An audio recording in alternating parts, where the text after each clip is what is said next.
1 Corinthians 5 and 6.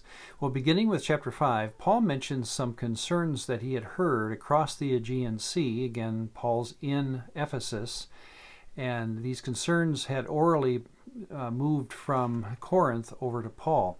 And so he's addressing these concerns one at a time, it seems. You know, it's always been a challenge, and I think it's still true today, to think of how the individual compares with the group when it comes to, all social settings, but especially when it comes to being a Christian. And this is going to be an issue in Corinth, how we think in terms of the individual and how he or she relates to the group, or now, of course, what we call the church. One writer lays out the challenge this way. In order for the group to work or have substance, there must be a collection of individuals who give over some of their identity and independence explicitly or implicitly to the group. And of course, this would be what we call, in our religious term, the church, or just the group.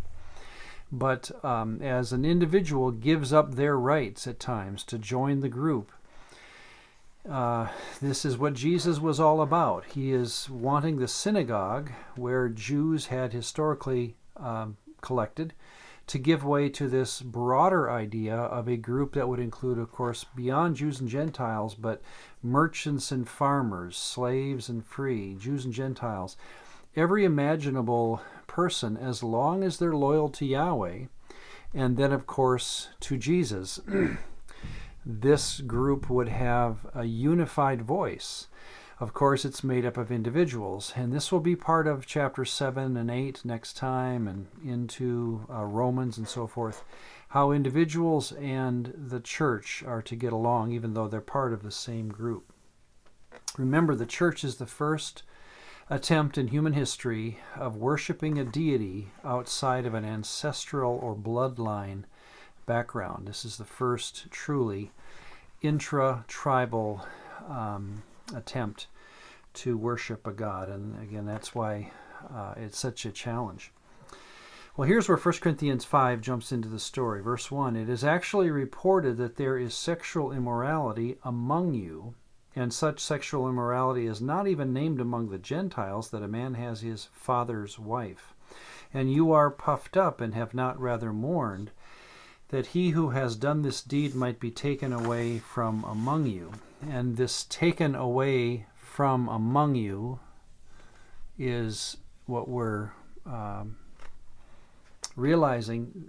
The only way that works, that presumes there must be a group from which a person can be taken away. So their individuality, this is sometimes so missed in a democratic society that we live in.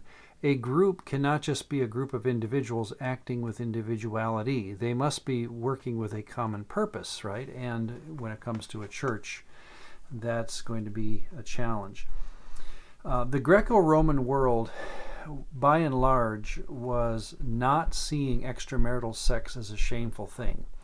And so, and of course, even as an avid worshiper of another god, of a created deity, these deities didn't care what you did with your sexual life. So the idea of extramarital affairs and even sexual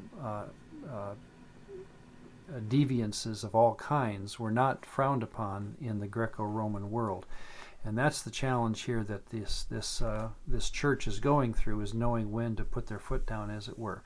Paul's advice was to put this man out of the gathering into, and here's where it gets a little challenging to understand what Paul was going after, into the realm of Satan. So how, that doesn't mean he is an unbeliever. It means that he is going into a different realm, to move of the realm of God into the realm of Satan. And the point seems to be so that he would be shamed. One writer or commentator puts it this way. So that the sinful inclinations of the man would be challenged. That this shock therapy might douse his sinful inclinations and shame him, which in the Greco-Roman culture was often a fate worse than death. There's no other church to go to. So if this person really wants to be part of the group, part of where he saw his Christian life being lived out, he's going to be shamed because he's living in another realm where this sort of actions are not frowned upon.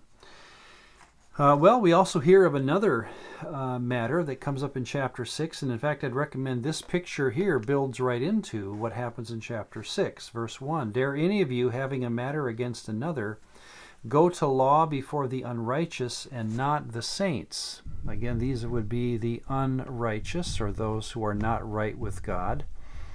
Why would you go as the righteous person and go over to this realm and, as it were, go to court? The idea of a law court was very familiar to the people here at this point. Roman law was and has been a very famous means of giving our culture even today root ideas of what it meant to be just and to take someone to court.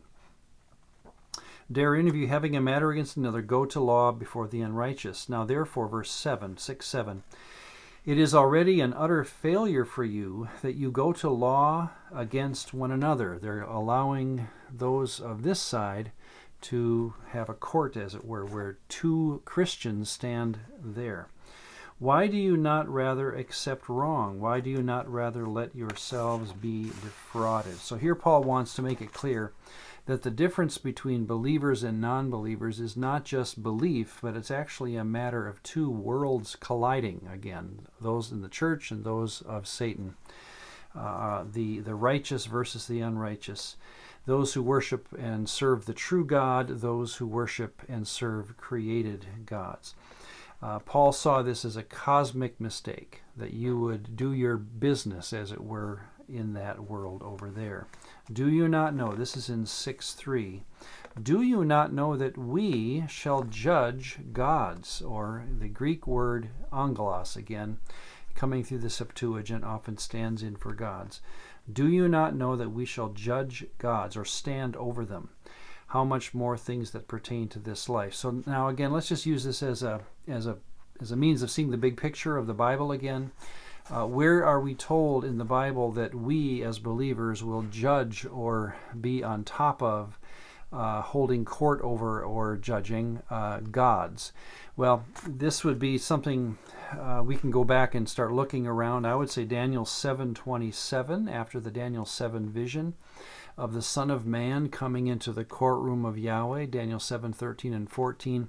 The chapter ends this way: Then the kingdom and the dominion and the greatness of the kingdoms under the whole heaven shall be given to the people, the saints of the Most High. So at the end of Daniel 7, we have a kingdom that this Son of Man will reign over, and he will give it to the people.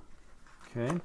Revelation, let's go all the way to the end of the Bible and notice again how the story concludes. Revelation 3:21, Jesus says, to him who overcomes I will grant to sit with me on my throne, as I also overcame and sat down with my Father on his throne. So we are going to join Jesus, as it were, on his throne, and of course that means we will be judging over the gods and the people that Jesus has lorded over.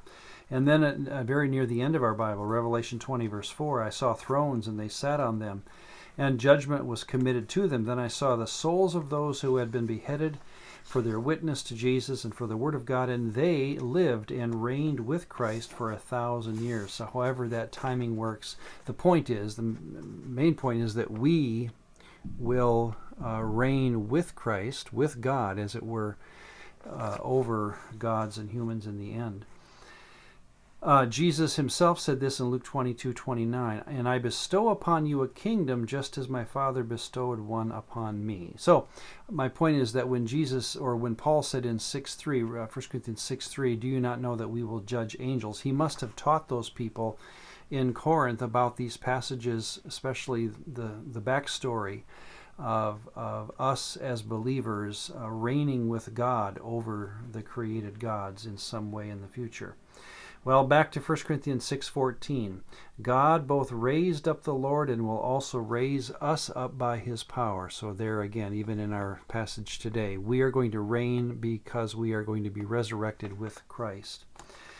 It is in this raising then, or in this resurrection life, and because of the resurrection, that Paul says we ought to be above the world. We ought to live above this and not get involved, especially in the issue of law. So live the resurrection life now, Paul is recommending, which of course includes sometimes, back to 6:7, accepting wrong and letting ourselves even be cheated.